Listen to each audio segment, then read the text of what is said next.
ഇന്നൊരു സ്പെഷ്യൽ ഇതുകൊണ്ട് ഉണ്ടാക്കുന്നുണ്ട്. എന്താണ് പരിപാടി? അത് ഞാൻ ഇവിടുന്ന് പറഞ്ഞുതരാം. ഓക്കെ.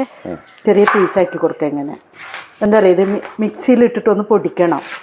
അപ്പോൾ ഇതിനെ നമുക്ക് ഇതിൽ ഉപ്പും മഞ്ഞൾപ്പൊടിയും ലേശം ഇട്ടിട്ടുണ്ട്. ഇതൊന്ന് വെള്ളത്തിലിട്ട് വെക്കാം. 2 പച്ചമുളക് അരിഞ്ഞത് ഇട്ട് കൊടുക്കുക. കരിവേപ്പില ഇട്ട് കൊടുക്കുക. അങ്ങനെ ഉള്ളി മൂത്ത് വന്നു. ഇനി നമുക്കിത് ഇട്ട് കൊടുക്കാം. അങ്ങനെ ഇന്ന് നമ്മൾ വാഴക്കൂമ്പിൻ്റെ കട്ട്ലേറ്റാണ് കഴിക്കാൻ പോകുന്നത്.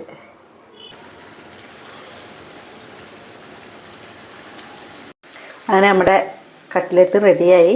നമുക്ക് എടുത്തിട്ട് പാത്രത്തിലേക്ക് ഇടാം. നമസ്കാരം, ഏവർക്കും നമ്മുടെ പുതിയ വീഡിയോയിലേക്ക് സ്വാഗതം. ഒരാൾ പറമ്പിലേക്ക് പോയിട്ടുണ്ടായിരുന്നു. എന്താണ് പരിപാടി എന്ന് ചോദിച്ചു നോക്കാം.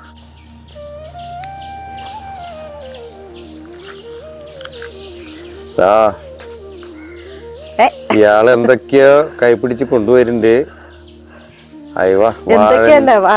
വാഴമണി. വാഴമണി തന്നെയല്ലേ പറയാ? അതെ അതെ, പലയിടത്തും വേറെ എന്തെങ്കിലും പറയാം. നമ്മളിവിടെ വാഴക്കൊലയുടെ മണി എന്ന് പറയാം. ഞങ്ങള് അവിടെ പറയുന്ന വാഴക്കൂമ്പ്. വാഴക്കൂമ്പ്, കൂമ്പ് എന്ന് പറയാ. ഇനി ഇതിനെന്തെങ്കിലും പേരുണ്ടോന്ന് അറിയില്ല. അല്ലാണ്ട് അതെ, ഇതും കൊണ്ട് ഇന്നൊരു സ്പെഷ്യൽ ഇതുകൊണ്ട് ഉണ്ടാക്കുന്നുണ്ട്. എന്താണ് പരിപാടി? അത് ഞാൻ ഇവിടുന്ന് പറഞ്ഞുതരാം. ഓക്കെ. ഇന്ന് ഞാൻ വാഴയുടെ കൂമ്പ് കൊണ്ട് സ്നാക്സിന് പറഞ്ഞാല് കട്ട്ലേറ്റ് ഉണ്ടാക്കാൻ പോവാ. അപ്പൊ ഇന്ന് നമുക്കിത് ഉണ്ടാക്കാം. അതെ, ഇന്നൊരു വ്യത്യസ്തമായിട്ട്.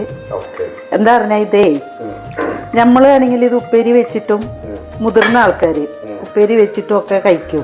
കുട്ടികൾക്ക് എങ്ങനെ കൊടുത്താലും ഇത് കഴിക്കില്ല. ഈ സാധനം ഒന്നും അറിയൂല ഇപ്പോഴത്തെ കുട്ടികൾക്ക്. എന്താണ് അതെന്താ അറിയാ, കത്തിയിൽ കുറച്ചേ എണ്ണ പുരട്ടി കൊടുത്തതാ. അപ്പൊ കറ ഉണ്ടാവില്ല, ഒട്ടി പിടിക്കില്ല. അപ്പൊ കുട്ടികൾക്ക് മുതിർന്നവർക്ക് കഴിക്കുന്ന അത്ര ഇതും കുട്ടികൾ കഴിക്കില്ല. അപ്പൊ കുട്ടികൾക്ക് നല്ലൊരു ഹെൽത്തി ആയിട്ടുള്ള സാധനങ്ങൾ കൊടുക്കാൻ പറ്റില്ല. അപ്പൊ ഇങ്ങനെയൊക്കെ ഉണ്ടാക്കി കൊടുത്താൽ കുട്ടികൾ കഴിക്കും.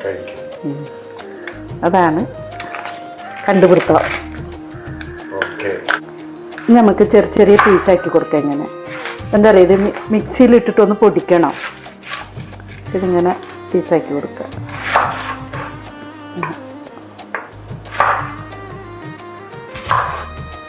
ഇങ്ങനെ കഷ്ണാക്കിയിട്ട്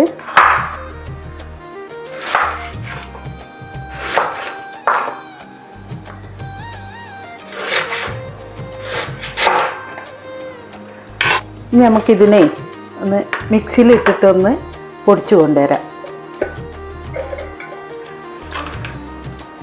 ഇതിൻ്റെ ഈ നീളമുള്ള ഇതുണ്ടല്ലോ, ഇതിൻ്റെ ഉള്ളിലത്തെ പൂക്കള്, അത് പൊടിയില്ല. അതുകൊണ്ടാണ് ഇതിങ്ങനെ ചെറുതാക്കുന്നത്. ഇതണ്ട, ഇത് അങ്ങനെ കിടക്കും. അതുകൊണ്ട് അത് ഒന്ന് മിക്സിയിലിട്ട് പൊടിച്ചാൽ നല്ല പൊടിയാക്കി കൊണ്ടുവരാം. ഇനി ഇതിനെ നമ്മൾ ഇതാ പൊടിച്ചെടുത്തു. ഇതെങ്ങനെ പൊടിഞ്ഞ് കിട്ടിയിട്ടുണ്ട് കണ്ട. അപ്പം ഇതിനെ നമുക്ക് ഇതിൽ ഉപ്പും മഞ്ഞൾപ്പൊടിയും ലേശം ഇട്ടിട്ടുണ്ട്. ഇതൊന്ന് വെള്ളത്തിലിട്ട് വെക്കാം. ഒരു 5 മിനിറ്റ് വെള്ളത്തിൽ കിടന്നോട്ടെ. അങ്ങനെ ഇത് വെള്ളത്തിൽ 5 മിനിറ്റ് ആയി ഇട്ട് വെച്ചിട്ട് ഇനി നമുക്ക് ഇതിനെ ഒന്ന് പിഴിഞ്ഞെടുക്കാം. നല്ല പിഴിഞ്ഞെടുക്കാം.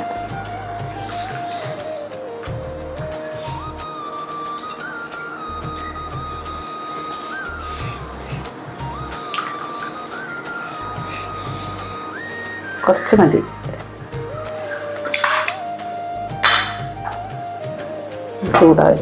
ചൂടായിട്ടുണ്ട്. കുറച്ച് ചെറിയ ജീരകം ഇട്ട് കൊടുക്കുക. 2 പച്ചമുളക് അരിഞ്ഞത് ഇട്ട് കൊടുക്കുക. കരിവേപ്പില ഇട്ട് കൊടുക്കുക. 2 സവാള മീഡിയം സൈസ് അത് ഇട്ട് കൊടുക്കുക.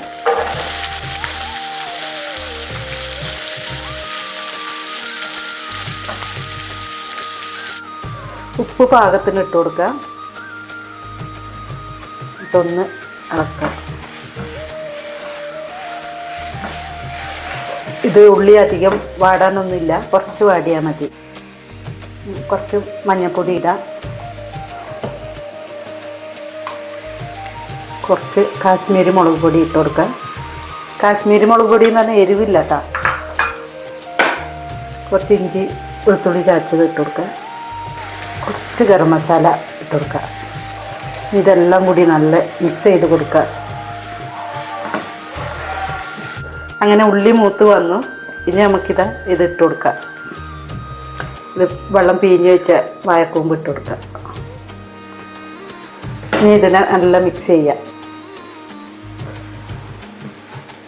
ഇതങ്ങനെ എല്ലാം നല്ല മിക്സായി. ഇനി നമുക്കിതിൽ പൊട്ടാറ്റോ ഇട്ട് കൊടുക്കാം. 2 മീഡിയം സൈസ് പൊട്ടാറ്റോ എടുത്താണ്. 2 കൂമ്പുള്ളത് കൊണ്ടാണ് 2 എടുത്ത്. ഒന്നാണെങ്കിലും ഒരെണ്ണമൊക്കെ മതി.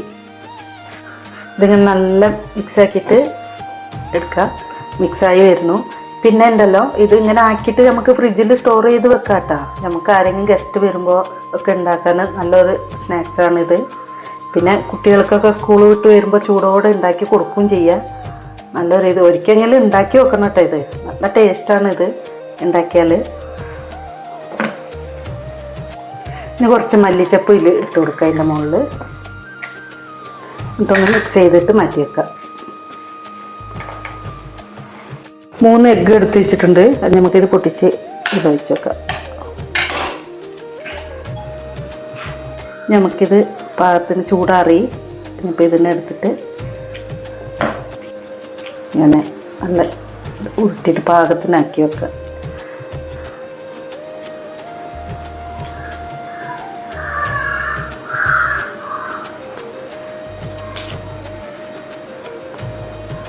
ആക്കിയിട്ട് വെക്കുക.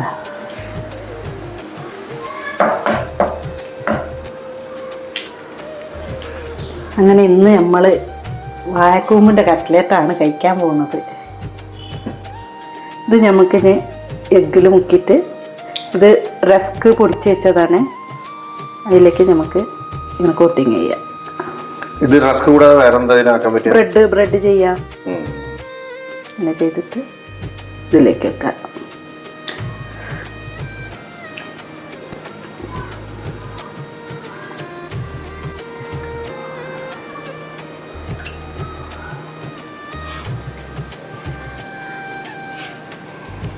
അങ്ങനെ എല്ലാം കോട്ടിങ് ചെയ്തു. ഇനിയിപ്പോൾ നമുക്കിത് എണ്ണയിലിട്ട് കൊടുക്കാം.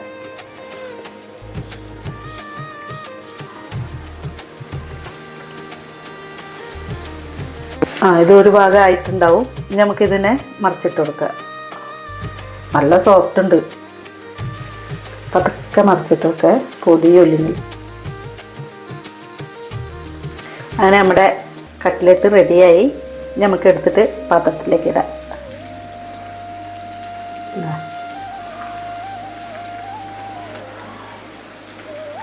നമുക്ക് ഇതിന് എഗ്ഗ് ഇഷ്ടമില്ലാത്തവരെ നമുക്ക് കുറച്ച് മൈദപ്പൊടി എടുക്കുക. ഒന്ന് വെള്ളമാക്കിയിട്ട് മിക്സ് ചെയ്തിട്ട് അങ്ങനെയും കോട്ടിങ് ചെയ്യാം കേട്ടോ. എഗ്ഗ് കോട്ടിങ് ചെയ്യുന്ന പോലെ തന്നെ.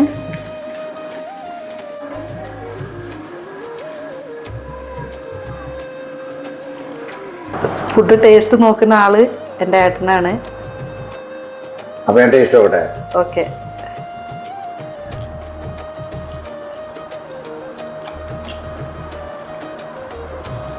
എന്ത് അടിപൊളി. അതെ ഏട്ടാ, അടിപൊളി എന്ന് പറഞ്ഞാൽ അടിപൊളി ആയിരിക്കും കേട്ടാ. ആള് ഒരു എന്താ പറയാ, കണ്ടതും കേട്ടതും എന്നല്ല, ഒരു കണ്ട പോലെ അങ്ങോട്ട് പറയും. ആരുണ്ട് അങ്ങനെയൊന്നും ഇല്ല. ആൾക്കാരുണ്ടോ അല്ല ആൾക്കാർ കേൾക്കുവോ അങ്ങനത്തെ ഒരു ഇതും ഇല്ല കേട്ടോ. അതുകൊണ്ടാണ് ഇത്രയും ധൈര്യത്തില് ഏട്ടൻ പറഞ്ഞ അത് കറക്റ്റ് ആയിരിക്കും. കറക്റ്റാണ്. എല്ലാ ഉപ്പും എല്ലാം കറക്റ്റാണ്. അതെ. ഓക്കെ. അപ്പൊ ഇങ്ങനെ എല്ലാരും ഒന്ന് ഉണ്ടാക്കി നോക്കുക. അതെ. എന്താ പറയാ, കുട്ടികൾക്ക് കൊടുക്കാൻ പറ്റിയ നല്ലൊരു ഐറ്റാണ്. പിന്നെ എല്ലാരും നമ്മുടെ വീഡിയോ കാണുക. അതെ. സപ്പോർട്ട് ചെയ്യുക. അതെ അല്ലേ?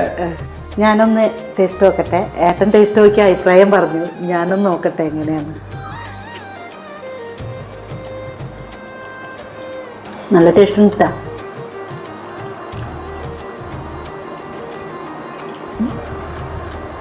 ഇത് തീർച്ചയായിട്ടും നിങ്ങൾ ഉണ്ടാക്കി നോക്കണം.